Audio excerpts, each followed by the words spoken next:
Attention to all SSS members at pensioners para sa mga nagtatanong, magkano ang monthly survivor pension?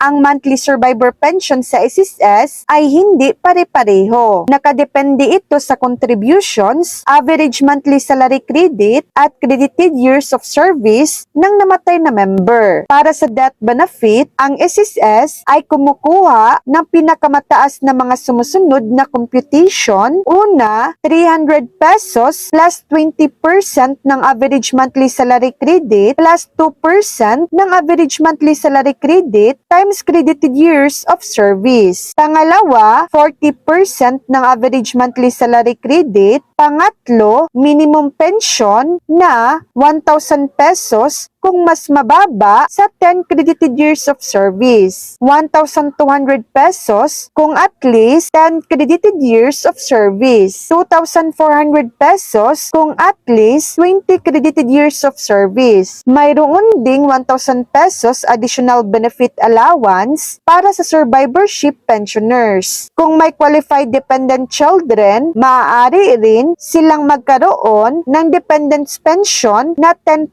ng monthly pension o 250 pesos, alinman ang mas mataas, bawat qualified child hanggang 5 anak. So yan lang po ang latest update.